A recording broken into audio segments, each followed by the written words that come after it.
VIPs, President and Commander-in-Chief AFP, is Rodrigo Rua Duterte. Secretary of National Defense, Honorable Delfin Negrillo Lorenzana. Military VIPs, Chief of Staff AFP, General Andres C. Centino AFP. Commanding General PA, General Romeo S. Browner Jr. AFP. Commander ERSCOM, Major General Fernando V. Felipe, PA. Group Commander 9th RCDG, Colonel Patricio S. Tomales, INF, GSC, PA. CO 90, 2nd ZDN CDC, Major Eladio V. Lomantas, CAPA. President of GRMSU System, Dr. Dailinda R. Lapot. NSTP Director, Dr. Richard G. Damiel. NSTP Unit Head, Dr. Noel G. Lupicilio. Commandant of GRMSU Army ROTC Unit, Major Eladio V. Lomantas, CAPA. Assistant Commandant, 2nd Lieutenant Nicanor B. Obnimaga, RESPA. Chief Clerk, Corporal Roderick C. Aycoimo, INFPA. Tactical Officer, Captain Cesar C. Bala, RESPA. And 2nd Lieutenant Joey P. Peter M. Villaros, RESPA. Senior Tactical NCOs Reservists.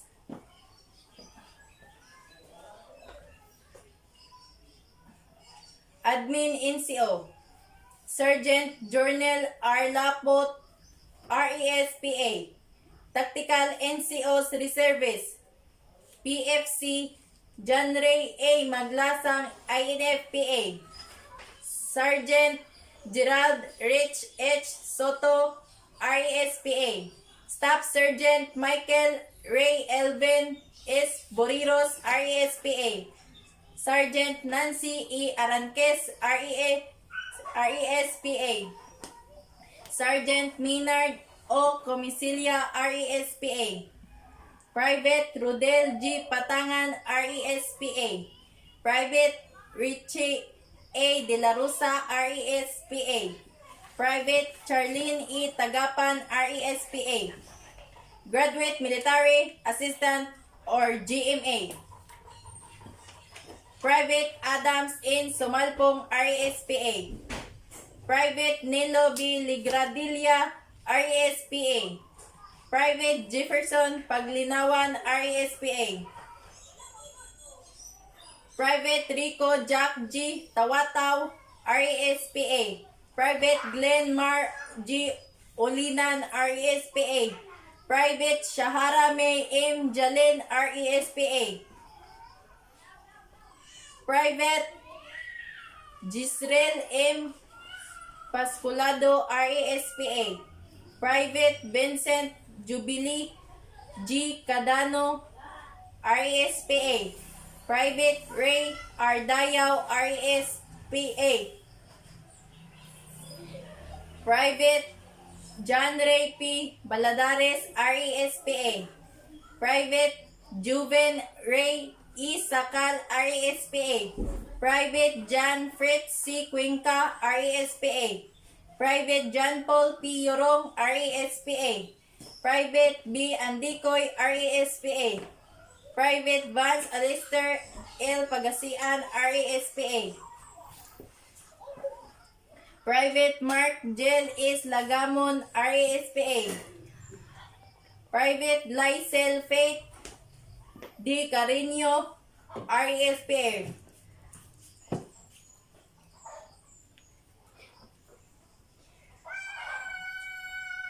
Private Liza Claire C. Canoog, RESPA. Private Gizaline Ilopre, RESPA. Private Mabel B. Singkay, RESPA. BDA Corps Commander. Cadet Colonel J.P. Montideramos, ROTC 1CL. Executive Disciplinary Officer. Cadet Lieutenant Roderick L.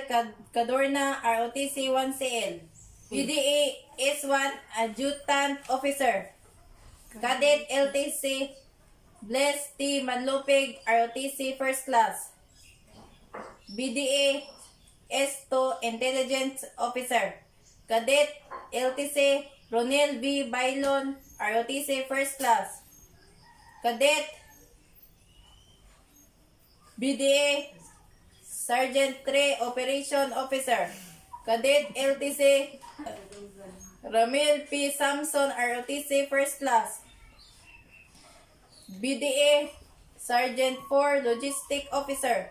Cadet LTC Sheila May P. Azores, ROTC First Class.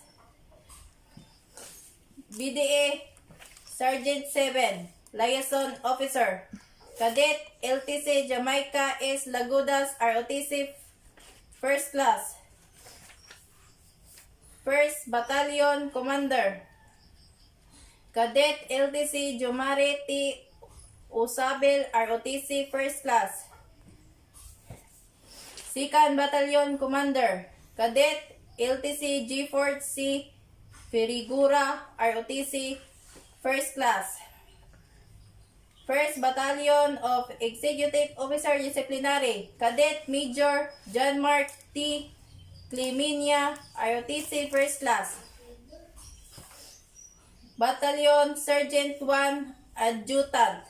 Cadet Major Kathleen Rose E. Apaw, ROTC First Class. Battalion Sergeant 2 of Intelligence. Cadet Major Jericho T. Osabel, ROTC First Class. Battalion Sergeant 4 Logistic.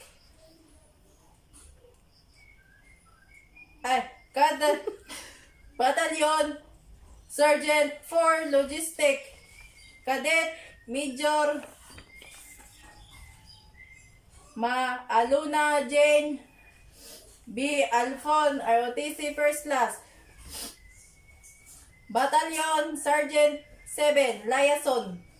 Cadet Major Chili R. Silva, ROTC First Class. Cadet Second Battalion Executive Officer of Disciplinary. Cadet Major Brian P. Banyulos, ROTC First Class.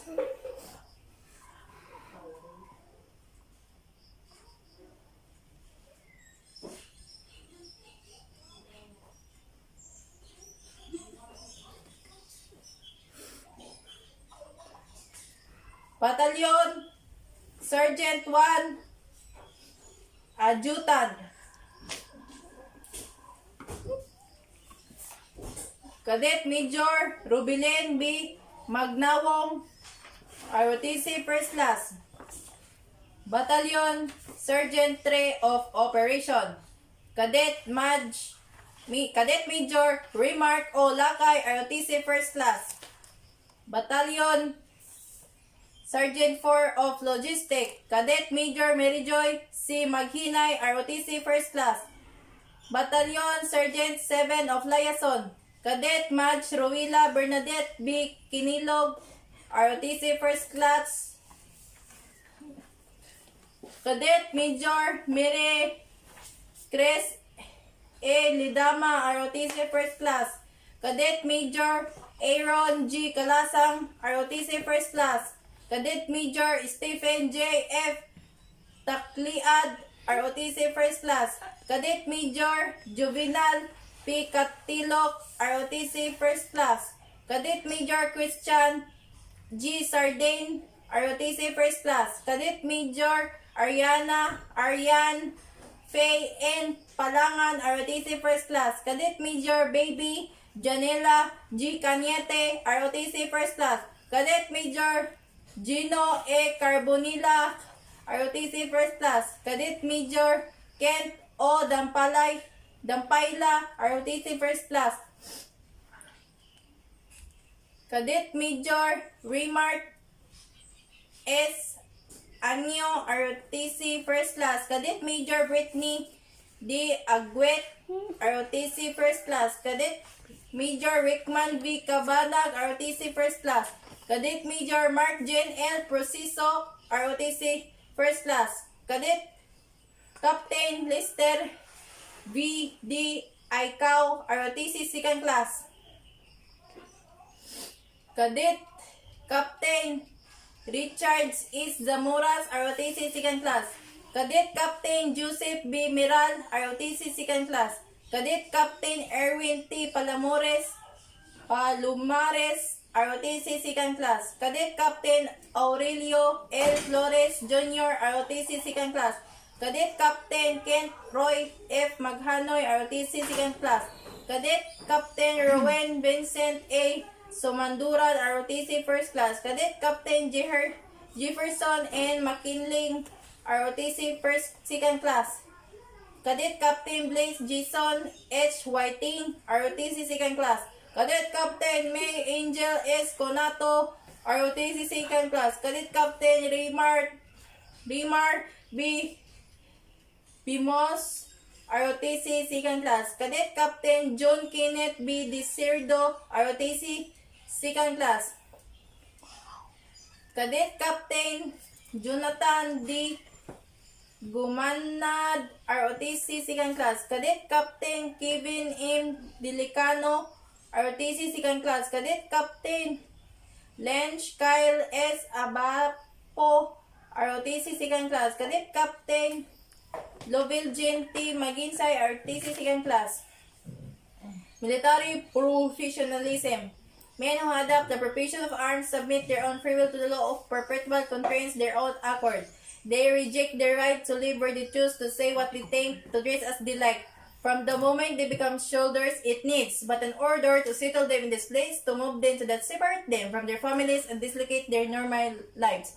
In the world of command, they must rise, march, run, endure bad weather, and go out without sleep or food, be isolated in some distant post. Work until they drop. They have ceased to be the master of their own fate. If they drop under tracks, their ashes shall be scattered in the four winds. That is all part and parcel of their job. Pledge of loyalty. If you work for a man in heaven's name, work for him. Speak well of him and stand by the institution that he represents. Remember, an ounce of loyalty is worth a pound of cleverness. If you must grow, condemn, and internally find fault, why not resign for your position?